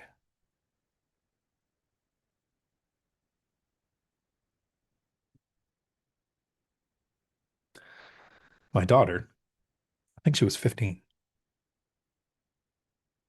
taught me how to do shots. Super proud of her. It's not 15 now, still super proud of her, but Paula, howdy. Paula Revlin, realtor. Nice. Cool. Um, Jay Pascua, first timer here. Howdy. Dealing with debt's income at the moment. Now that I have three properties, now I have to partner with someone. Or, hear me out. You have three properties. Do you have good leases? Do you have relationships with your handyman? Have you learned your systems? Have you got your communication style down with your tenants? If you have rental income on your tax returns, when did you close on these three properties? When did you start collecting rents? If it was this year, 2026 might be a little slow year. Build your reserves, save your down payment. Every month that you continue to increase your amount in your down payment fund, you increase the amount of property that you could buy. Study your market, but after you have rental income on your tax returns for 2 years, debt to income doesn't become completely pointless, but it means very little. I've had lenders tell me you can borrow as much as you want. There's no limit. You just need the down payment and reserves that we require. Changes the whole game. It's proving to the lenders for 2 years that not only will you report your taxes to the IRS, but you can handle owning rentals because not everyone can. That's why it's a bottleneck to protect you. And I know everybody thinks it just slows them down, but it actually does protect you. Imagine if you borrowed more than you should and then you had too many vacancies or you had too many repairs and you didn't have enough reserves. I'd rather not be in that position, Mark, when you have evictions, tenant turnover, and rehabs going, when you buy 14 properties in 2 years, that you yourself tell everybody might have gone a little better if it went slower. You're doing fine, but it had to have its own challenges, right? That's the financial firefighter. Great content. I think we're doing a video Friday morning. I think I can put the information in the chat if you want on my opinion on verses of my slow and steady 30-year fixed rate debt, owning rentals as a sole proprietor versus fractional real estate investing. Wealth with rentals. How do you qualify people who owned a house? Did I read that already? How do you qualify people who owned a house and are selling it now and want to rent while they sell it? So no rental history. Yeah, I think I did answer that. Did I move my chat? No. I think you answered it, and I answered it earlier. I've never looked at rental history. I look at credit score, no evictions. That's it. What's their credit score? Do they qualify? If they want to rent the place you're buying, like if they own it and they're selling it, do a holdback, right? Title company holds $20,000. You guys are renting for 3 months while you buy your next place. So you'll be out within 3 months. If you're not without, I get to keep the 20 grand. If they're looking at being just long-term tenants and they want to stay, what if they're selling because it was foreclosure or bankruptcy? They mentioned there is a divorce. Nope, not without a holdback, a significant holdback, where if they fall behind on rent, you get it. If they don't move out on the agreed upon date, they get it. So work with your lender and the seller and say, look, I'm willing to help you. I'm willing to solve your problem, but here's the protections I want in place for me. And for me, it would be a holdback, probably 20 grand, just a nice round number, big enough to make them want to go through with their end of the bargain. And I'd hold it back for a year or 6 months, 6 months of consistent rent payments. Probably going to turn into an eviction in the future. So have the reserves for that and know how long you think that's going to happen in your county. Lead, pray, hodl. Howdy. Good to see you, coach. Wealth with rentals. What if they are selling? There you go. Oculus. Howdy. The cowboy hat and the binder were talking. Cowboy hat. You go stay here and get ready for the renewal. I'll go on the hit. Exactly. They were talking. Cowboy hat and binder. Are they visible here? Yeah. So get the teaching hats. I'm a straw hat kind of guy. My dad was a Stetson wearer. So when he passed away, I got the Stetson, the Skyline. I wear it to think of him because I do miss him. And someday I'll be joining him.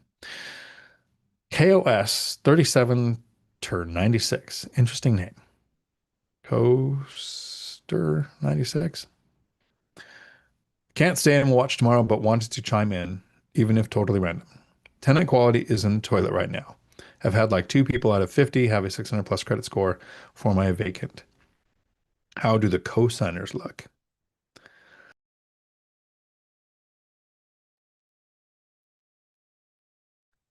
Cabragoon Cabulus. Question. What do you consider a comfortable reserve over down payment when saving for your first rental or to reserve in case house hacking first one?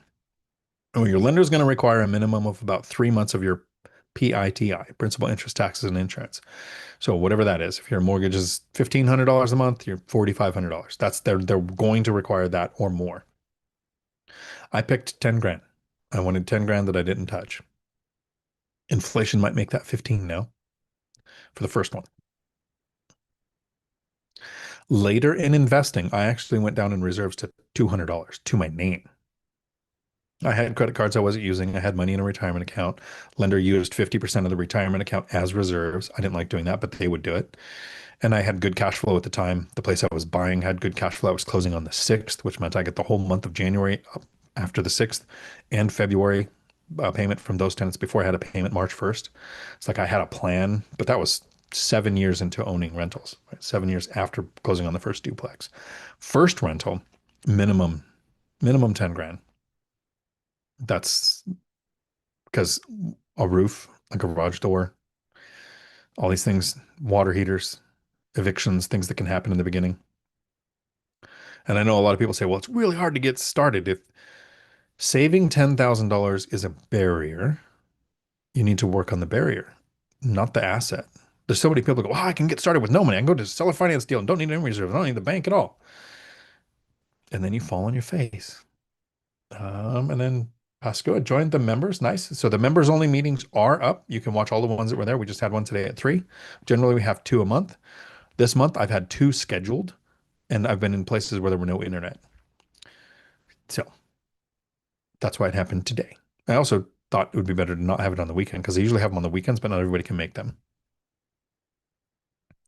Oculus, would you consider using your buyer's agent for a leasing agent? If it's in their skill set, I would consider it. My agent, I've done 5 deals with the agent that I'm working with now, even though I have some with auto searches. He's been the one that I've gone to for the last 5 deals or brought me the last 5 deals. If he had a leasing thing, he's squared away enough. I would do it. It depends on their skill set.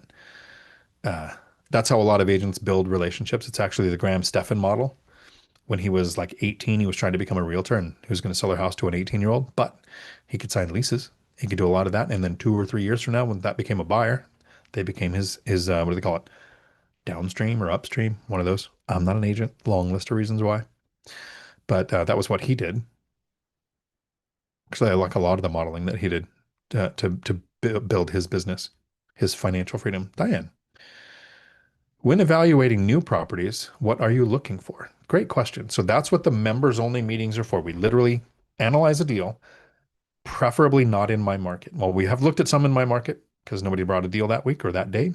But usually I like to look into the market that I don't know. So I can actually go, here's everything I would look at. Because in my market, I know the areas to avoid. So I have to explain, here's how I know the areas to avoid. But if I'm looking at a market or looking at a property, what am I looking for? So if I'm looking at a new market, you should know the things already, like uh, how many economic drivers are there? Are there sources of tenants? Is there something changing in there? Is like, did Walmart and Home Depot and Panera Bread start building in there? And is the base potentially facing a closure? Is the port on strike? Like all of those things, you'll know the market. So I'm not talking about picking a market because I pick the market based on where I have trusted boots on the ground. Everything else is secondary. But looking at the property, I don't just start with the property. And this is in the book, Financial Freedom for the Lazy Person. I built a portfolio based on the lazy way of investing. And so tenant turnover does cost a lot of money, but it does get you the best rent increase. So the best thing for landlords is tenant turnover. But I was investing while working full time and being a single parent with 3 kids. So I wasn't trying to create a job. I didn't want to deal with tenant turnover, not because of the expense, but because of the time and energy and effort it took away from my job and my kids. So I like to buy properties from the get go that help limit tenant turnover. I want properties that have the right amount of parking. That was actually a consideration in the deal we looked at today. I want side by side small multifamily. So what I want is a house that's the most like a single family house without being a single family house in my market. Some markets, single families cash flow. In my market, they don't. So I want small multifamily, but I want them like a single family. The idea being average tenancy in a home, a single family home is 7 years. Average tenancy in an apartment is 2 years. So the more it's like an apartment, the more turnover you're going to experience. The more it's like a house, the less turnover you're going to experience. That's been my thought process. So I want duplexes that are side by side or houses with ADUs. My fourplex is townhome style, so all side by side. There's nobody above or under. I only own one duplex that's like that, and it's because of a bunch of other reasons that it checked off boxes on. So then I'm looking at the property. I want pet-friendly fenced yards. I want washer dryer hookups in the properties. I want at least 2 bedrooms and a garage because more space means more stuff, less likely to move. The pet-friendly fenced yard means, they don't want to do an animal relocation, so less likely to move. I don't want good school districts because that means you age out your tenants when the kids graduate certain brackets, they move out and your taxes are higher. That's why the school district is good. Like there's a long list of things that I want. And then I look at the math. Like it's almost the least important thing as far as the list goes, because I've bought break-even properties that checked off enough of the other boxes. I do prefer it when they have a cash on cash return for the first year. When I look at the math, I take this right out of the one rental at a time strategy. I study the market for at least 60 to 90 days to know what a good return is. What is the average return? Like 80% of deals are going to lose money because people just have wish list pricing. 20% of them, so 20 out of 100 might be deals that cash flow. What's the average cash flow? I want to beat that, but it is almost, I don't want to say least important because I said this earlier. Maybe it was before you got here. We don't practice the math till we get it right. We practice the math till we can't get it wrong. It's important enough to get it right, but it's not the reason why I buy rentals. The best cash flowing rentals I would never touch. They're in war zones. You can get a 20, 30% return day one and have a ton of turnover. Can't send a handyman there. Can't go and collect rents. Cops can't go there alone. Like there's a long list of places where I will not invest where the cash on cash return is amazing. There are fourplexes that sell on McKinley Avenue in Tacoma that are 60% what a fourplex goes for in my market. Killer deals. I wouldn't own it if somebody gave it to me. 301 T Street in Tumwater, Washington. Half a mile in any direction, full radius. Wouldn't own a property if somebody gave it to me. Know your market well enough to know where to avoid because that's where the best math is. And so many people look at math. You can go broke buying cheap. Again, that was from one rental at a time. It's his quote. But that's what I look for. I'll also look at the map, zoom it out a little bit, and look for anything that has a loud sound or a strong smell. An example is Lacey, Washington. Lacey, Washington had the Ostrom's mushroom farm, and I ran a CDL school. And all of a sudden, we had all of these people coming in saying, "Hey, our farm lost the court case and has to move out of Lacey, Washington." And my little caveman brain said, "Wow, that's like a 5 mile radius, really bad smell that's going away." So I bought a duplex there. The rents have doubled. The value has over doubled. Like legal insider trading. Everyone in the area knew that it was all over social media. Ostrom's was moving out of the area. So I wouldn't have known that if I didn't know, looking in the market, this has a strong smell. That's why prices and rents are repressed. I think that's the term that you would use. The technical term would be retarded, which is the appropriate, correct use of the word, but people have a problem with that word. Every time I use the word retarded, or gay, some gay retard comes and tells me it's offensive. Sorry for the people that don't understand. You're here with a Marine, a cop, and a truck driver that has a bad gallows humor sense of humor. Freedom Works. Taylor whiskey is to die for. E.H. Taylor. Haven't heard of it. It's it starts. I think it starts with a B that they like. Knob Creek is one of them. Don't like it. Christopher. I'm also considering taking Roth out. Methinks using as a short-term rental in first year will cost seg and bonus depreciation might cancel penalties and tax. It's a very creative strategy. I hope it works for you. I hope you have like the experience to know what to expect in that situation. Don't sell. Howdy. Interesting name. Hey, Dion. LA County is not that bad. Well, yes, it is. 3 years of an eviction moratorium, longer than should have been 0 days. And I grew up I started school in Rosamond. Actually, that nerd that rode his horse to school in Rosamond, California, finished high school in Palmdale, which is the edge of LA County. And it was bad enough. Did tree work in all over LA County. No thanks. Some LA counties are under statewide rent control. Rent control is not a bad thing. It's one of the things I like about owning in a blue state. Washington State just instituted rent control this year.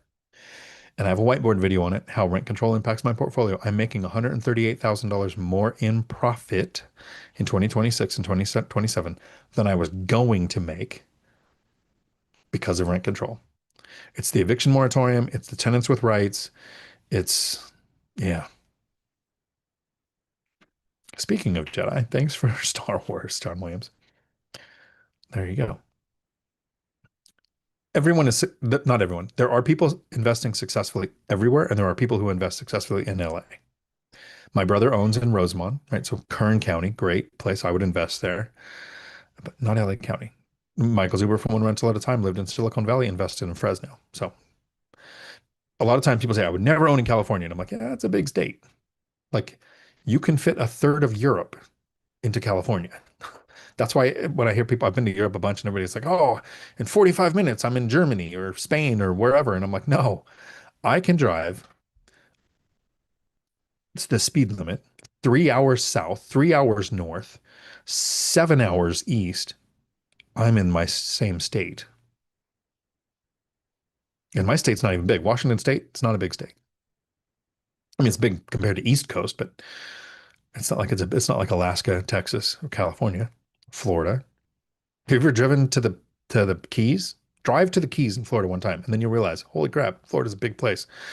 Don't sell. Like it. John, find a different lender. Your rental income should be counted towards your income, resolved your DTI issues. So the two things: one, you get rental income on your tax returns, or two, if you're considering a house tax, sometimes they'll look at the rental income of the property you're buying before you have 2 years of DTI, rental income on your tax returns. All lenders are different. Lead, pray, hodl. Dion, do you know how to apply to get on BiggerPockets money? I was thinking about applying to be on it if I meet the qualifications. Yeah, the BiggerPockets website, they've got I'll send you a link. I've got your email. I think I've got your cell phone. I can just text it to you. How to apply to get on there. I applied to be on the rookie show, right? Because the rookie show is you've done 10 or less deals. I retired with 8 properties. Actually, I retired with 7 properties and then bought another one after retiring. You don't even have to have 10. So I was thinking I'll be on the rookie. They put me on the regular show. And then I think 3 years later, I got on the rookie show. I co-hosted the money show. I haven't even been on the money show yet. But yeah, there's a really easy application process. Um, I know some BiggerPockets people. Maybe I can introduce you, but they do the other stuff. I've tried to get my Millennial Mike. I got the Lumberjack Landlord on money. I got Zuber on the real estate one. I think he did the money show. It's hard to get on there. They have, millions of people all reaching out. Um, so good luck. They will only count 75%. It's correct. Only 75% of rental incomes will count in your DTI. That is true.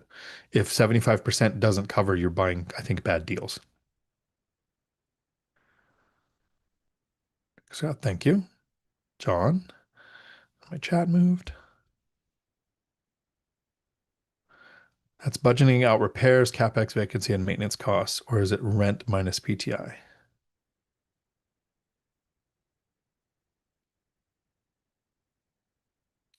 No, it's gross rents, 75%. I think that's why they budget that out. But all lenders are different. Oculus, when you do a project, do you pay for materials yourself or let handyman pay for the reimbursement? It depends. A lot of times I'll do hey, when you get to Lowe's, have Lowe's call me and I'll pay over the thing because I have an account and get the military discount. If it's above 1,500, you want to do the pro account to get the bigger discount. Sometimes I'll go buy materials myself. A lot of times I don't even deal with it. What do I have going on tomorrow? I've got a coated lock, a towel rack, a thermostat at one place, and another place has a hood vent replacing a microwave hood vent, which I don't put in, but was there before I bought it. So there's four things to be done at two different properties. I think I'll go to Lowe's and send my handyman a link to this is the thing I want to buy at Lowe's. Have him call me when you get there. The other stuff, handyman buys, reimburse. So kind of deal by deal. I've done both. I've been burned by it once, so pay attention to your handyman because I've talked about this many times. A lot of times, handyman's life implodes. That goes in one of two directions. It's very rare to find a handyman that's consistently a handyman for years. They're like gold, so treat them like it. They are either so good at their job they become contractors and start to sub things out and then become not cost efficient for me. They're for bigger deals. I have a small portfolio, not a lot of jobs. Like me having these four things to handle, that's this. This is the call for the month. It's my first issues this month, and I had four come in the last day. That's 2 days. Uh, so that's what I'll be dealing with. So they either become a GC or their life implodes. There's a reason they're handymen. They can't handle a schedule, coworkers, office politics, a boss. So they don't have a W-2. So they become a handyman and they become really good at handyman. Good job. But the things that cause their life to be challenging can sometimes implode. And so I've bought materials and then the handyman disappeared. And then that artard sends me a text like 6 months later. Hey, I'm doing work again. If you have any work. And I'm like, yeah, where's the money from? What did he buy? Oh, it was a bathroom fan that was based on hydration. There's another term for it. Humidity. Paid for it, never got it. So sometimes you can get burned, but bigger deals, be a lot more selective. Uh, get receipts. Don't pay for more than half of labor. Like that, put a checks and balances in place to try to protect yourself. And it will never be a perfect world. Whatcom County here. Nice. John. That's odd. Not something I ran into. You could try a DSCR lender. Rates are a little higher, but they do loans based on your DSCR of property being purchased so long as your numbers are right. DSCR looks at credit score, income of property, net worth. They'll often run a net worth, personal financial statement, and sometimes they want you to have 50% of the net worth of the amount you're trying to borrow, and sometimes they want you to have 100% of the value of what you're trying to borrow. Gosh, why they do DSCR if I moved into a place and rent out the previous one. Sometimes DSCR won't work for owner occupied, so you have to be careful there. But it's how would it perform as a rental? I'm not saying commit mortgage fraud. I'm saying find out what your options are. Is Amazon the only place to buy your book? Currently, Amazon is the only one. I self-published through Amazon. Uh, I don't know that I'm going to go with any other publishers. Working on Audible. Kindle should be coming out anytime. That's in process. John, they wouldn't do it for a primary residence. That sounds about right. Howdy, Joshua. TSCR not for primary. However, in future, you could refi it and live in it. True. Or you can use DSCR to buy it as a rental and then live in it later and nobody cares. It's does it qualify as a rental to buy? There is a 12-month owner occupied requirement on owner occupied lending. I wonder if there's a requirement of non-owner occupying duration for DSCR. Big question to ask a lender. Richard, how would you handle a fully vacant quadplex? Can you ask the owner permission to pre-lease the property if it's turnkey? Depends on the sale, and I would be careful showing the seller how much money it can make. I bought several properties where the owners were like, I don't understand. I can't make my rents go up. I care about the tenants too much. I do the binder strategy. The rent goes up like $600 a unit. I'm like super happy. If the owner had known that his tenants would have just raised the rent $600 and not complained each unit, they never would have sold. So I'd be careful because once you're under contract, you lose your earnest money if you back out. The seller doesn't lose anything. And they've had people say, well, you could sue them. Good luck.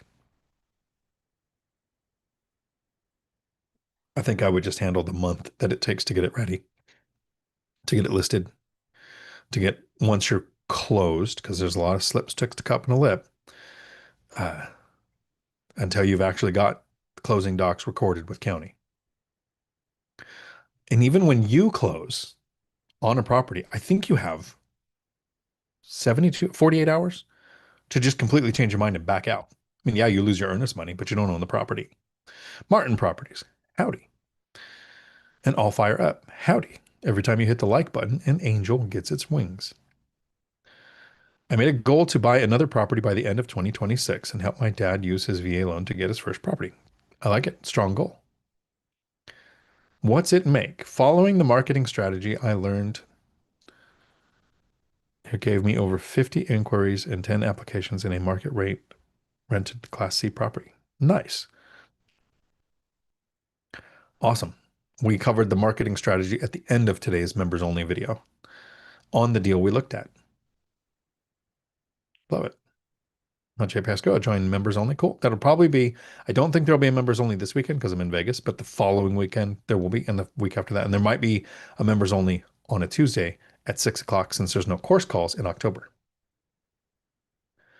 Cabragoon, thank you. I knew what lenders required, but I wanted to know what you required. There you go. Yeah, nice. But I always say what lenders require because some people are like, well, I'm good because I have credit cards. Well, yeah, lenders won't accept that. Or they'll say, I'm good because I've got a HELOC on my other property. They won't accept that.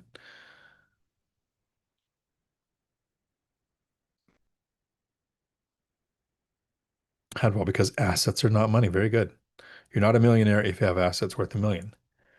Cash, then you are. Good way of putting it. I think millionaire means nothing. It's does your cash flow mean you never have to work again? Assets minus liabilities makes you a millionaire. You're not going to be balling out driving Lamborghinis, though. Nice. But John, remember, it's assets minus liabilities. But what is the cost of selling? Are there transaction fees for your brokerage? Are there agent fees for your real estate? And then what are the tax liabilities or depreciation recapture? So there's like a three-stage thing there. It's assets, what are you actually worth? Minus any debt, plus the cost of selling. The cost of selling, including taxes. All of it meaningless. My cash flow set me free. I didn't know, I wouldn't have known when I had millionaire status. I knew when my cash flow was more than what I needed. I knew when my cash flow was 4 times what I needed. I felt silly going to work. Mick, howdy. Taylor, my house hack had amazing cash on cash return. Now that it's a rental, I have really bad return on equity. Yeah, I have really bad return on equity. And my friend Matt, the lumberjack landlord's eye twitches every time we talk about it.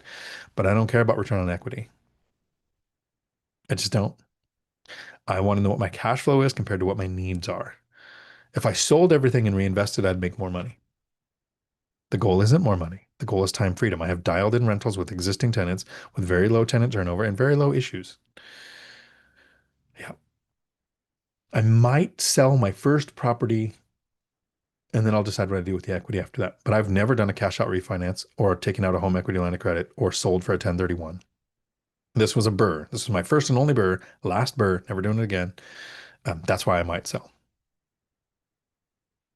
Flavio, that mushroom's in my neighborhood now. Yeah, they moved to Eastern Washington.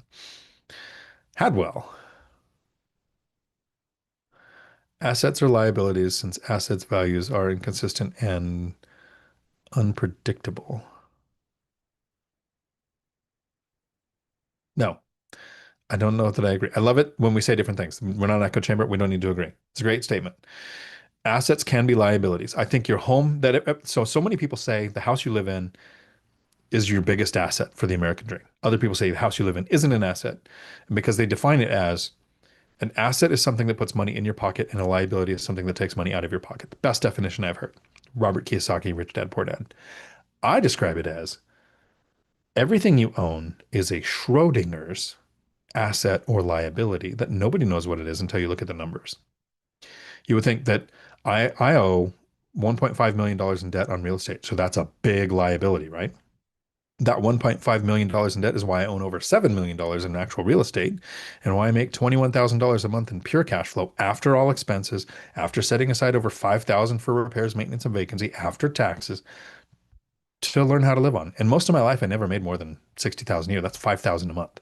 So I've got way over four times what I need coming in from those liabilities, those assets, Hadwell. So you have a good statement.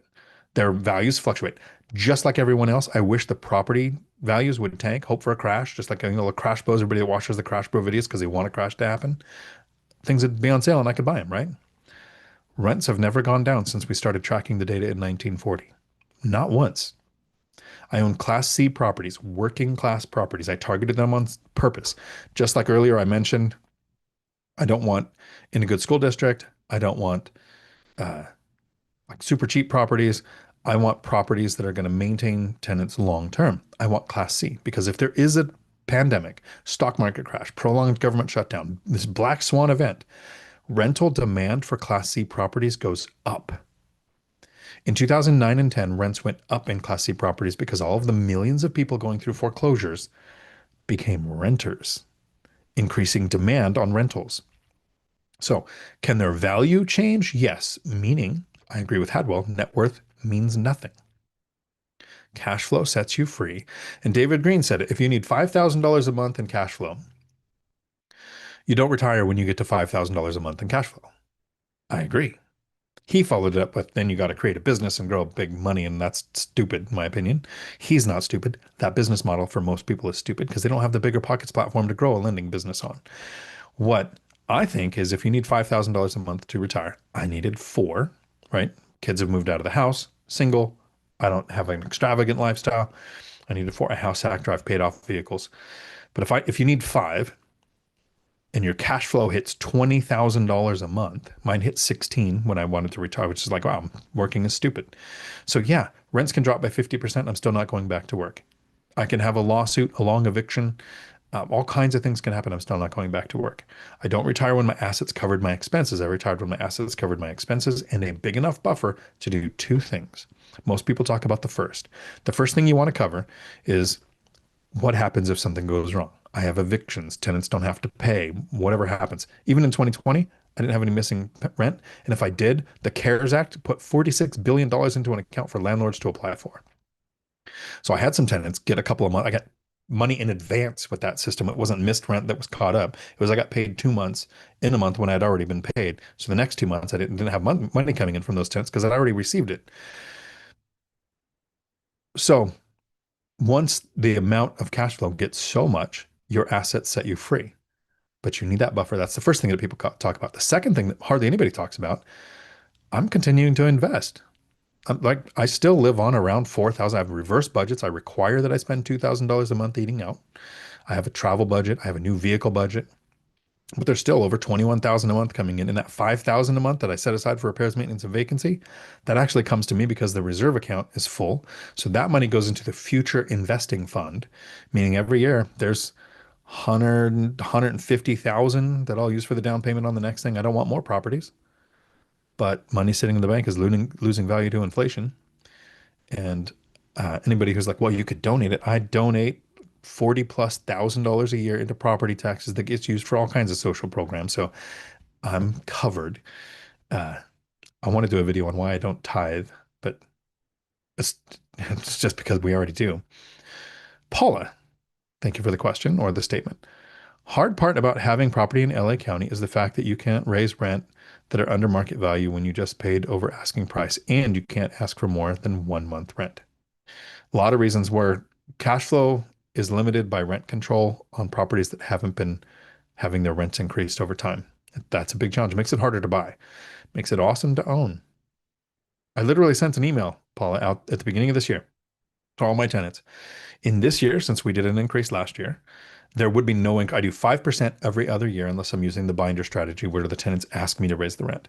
So I sent an email to all of them saying, since we had the increase last year, this year there is no rent increase unless the rent control bill, and I listed the bill number, passes. If it doesn't, next year we'll probably have a 5% increase like I was doing all those years from 2013 to 2020. It was 5% every other year, no problem. Help me keep up with rents. But now that rent control is in and I can't do a larger adjustment when the years when there's a big problem, we have to do a 7% increase. Now it's 7% plus inflation, but I left that out just because I'm too lazy to want to know what inflation is when I raise the rent. So all of my tenants this year got a 7% increase. I was going to do 5% every other year. Now I'm going to do 7% every year. That basically triples the profit I was going to make. But it does make it hard to buy if somebody has a property below rent. So what happens? More tenants become homeless because you buy the property to own or occupy. You have 90 days to get out. In some states, you buy the property and say, I'm going to rehab the unit. You have 90 days to get out. Some people say, I'm going to sell the property. You have 90 days to get out. So they tell the seller, I'll absolutely buy it. Here's my offer, but you got to kick the tenant out first. So what rent control does makes landlords richer, more tenants homeless. Proven over and over and over. And people still keep voting it in. I'm probably going to be wrapping up with the questions here pretty soon. Got it ready. Get ready for the course call tonight at 6 o'clock. Capricorn, you do so well with analyzing markets and you speak of Jay Kuhn. I wonder if you could do great investing in REITs if you decide to buy other than Tesla. No, I bought Tesla because I did less than 1% of my net worth. And if it dropped to zero, I would laugh. I would not care. I dollar cost averaged $1,000 a day while the protests were going on until I hit 30,000. It was 1% of the net worth. I was like, yep, I'm not going to gamble more than that because I'm not a stock guy. But the reason I don't own stocks and the reason I don't own REITs, a couple of reasons. One, it wouldn't have set me free soon enough because I didn't start investing until after I was 40, so I didn't have time for compound interest to do its thing. The reason I want to own real estate is because of control, levered appreciation, levered depreciation, principal pay down, and cash flow. REITs give you cash flow that's taxed. You lose depreciation, you lose forced depreciation, you lose levered appreciation, levered depreciation, you lose the tax benefits. I'm not a stock guy. I'm not saying stocks are wrong. They're wrong for me. I reference Joe Kuhn all the time because it's a great YouTube channel. I'm a guy who invested in stocks for 37 years and retired at 54 as a stock investor and has some great strategies. So I recommend it. I don't know him. We've never interacted. I think he's mentioned me in one video. We've had messages back and forth. He doesn't like the fact that I say, don't, what is it? He doesn't like the fact that I'm not a fan of taking Social Security at 70 years old. I did a whiteboard, I did a math thing, and I said, here's some things you want to consider when doing Social Security. The math says 62 is the best year to take it, unless you're still earning income, like all these other things. I went through it. And I think because we don't agree on Social Security, he might not like the rest of my content because he liked my content until I said that in one video. And one thing that I like is that somebody can come in here when Cody Davis and Christian from Multifamily Strategies come on the channel, or I go on their channel, and they talk about how you can scale, how you can get multifamily, how you can go to hundreds of units really quick. I've never said they were wrong, and they've never said I was wrong. We say your strategy is going to be a little bit of them, a little bit of me, a little bit of whatever, right? And put it together, make your thing. I think Joe Kuhn is really hung up on the Social Security. Delay it as long as possible. And I'm like, most important thing with Social Security, make it not matter. Freedom works. No matter what, don't beat up your handyman or you're in court answering for charges. Hell, don't have witnesses. Let me go through the questions here really quick. Ryan, good to see you here. Charles, good to see you here. $400,000 duplex barely qualifies as working call here. I'm in the sticks. $400,000 quad is closer to C class. Yeah, so each market's different, unique. I can't imagine Gary, Indiana, somebody saying in Gary they want to do that. RPM community with Coach Chad Carson. I'm on a panel with Chad in Las Vegas on Monday at the BPCon event. Um, I'll see you at BPCon. Awesome. Looking forward to it. Yeah, the RPM community. I forget which panel we're on because there's two. One is how rentals got me to financial freedom and financial freedom after retirement. I think those are the two panels I'm on Monday. More street interviews in Vegas? Maybe. It depends on if Matt wants to do those. Millennial Mike was big on that. Um, I'm going to wrap this up with this. Here's why we did the street interviews in Vegas. I would love to go to Seattle. The words I never thought I would hear me say, but the waterfront in Seattle is the only part of Seattle I'll go to. I would like to do man on the street interviews. The little prove me wrong desk without getting shot at. Something that says something like homes are cheaper now than they were in 2000, and I can prove it. Prove me wrong. Love to do that. Nobody will talk to you because when you walk around places like Seattle, there's all the people trying to put a music CD in your hand so that they can then ask you for a donation for it because they wrote your name on it and they can't take it back now. Whatever scam is, so nobody wants to talk to anybody. But here's the difference in Vegas. In Vegas, there are street workers, not street workers. There are people working on the streets. The flamingo girls, the uh, magic trick people, the whatever, the people walking around, the shirtless cowboys that Chesla found because she's like got radar for that. Whatever it is, there are people that are like, give us $10 or $20 to take a picture with them on the street so you can send a social media that you were in Vegas. They will stop and talk to you for money. So you go, look, I'll give you $5 for 5 questions. You just got to answer 5 questions on video really quick. $10 they negotiate usually. Very easy to do street interviews because they were willing to talk. The people walking by, no, because they thought you were the scammers trying to get something. And we weren't trying to get something from anybody. I might get a shirt that says, I'll give you $5 if you answer 5 questions. That's probably what I should have done. But I like it because I want to see that most of us in these kind of videos, you're on YouTube University. You could have been binging Netflix or binging HBO or on a hike or at a bar, whatever you could have been doing. You are doing whatever you are right now, thinking, how can I have a better financial future? So a lot of us in the comments, like I watched a YouTube channel today. I wish I could find their name because it was a really small channel. Interesting linguistics, the way they talk. I can't find it, but I want to give them a shout out. I don't even know where my history is. They had all of the information. I can't find it. Dang it. They have like 300 subscribers. It was two guys talking to each other. So Thursday I'll mention them. Um, but they said everything right. They were like, pay yourself first, buy assets, going to dinner, the expense, this is what it does to your future. So they had a long conversation and mixed through us. Those are the conversations we have. When you go to something like BPCon or the One Rental at a Time event in February, you're around people that talk this way. I love it when people see what the average person thinks. When you walk up to somebody on the street and you say, if something costs $1 today and inflation is 3%, how much will that thing cost next year? The answers are phenomenal. I don't know, about 350, $4, more. That was probably one of the closest, most accurate. That was the topless cowboy. He goes, yeah, it'll cost more. And I was like, that is correct. So that you can realize that in this circle, when we're talking, we're all getting into the nuance. What type of rental should you own? What type of market should you invest in? What type of tenant do you prefer? And there are people out there who get sick to their stomach of the thought of talking about money because money to them is the paycheck that isn't going to cover the expenses that they have coming in, the credit card with the debt that they're going to be barely able to make the minimum payment on every day of their life till they die because they're not in the group of people like us that are like, how do I optimize the few options I have when it comes to finances? And that to me is why it's so important to get around people like this. Rant over. I hope you have a week full of amazing. I will see you on Thursday for a short live stream. I think I have a video Thursday where I'm going to interview a person who retired at 41. Friday, I have a video on the Financial Firefighters channel. So please like and subscribe. It'll be on mine and his, but you should go to his for the content.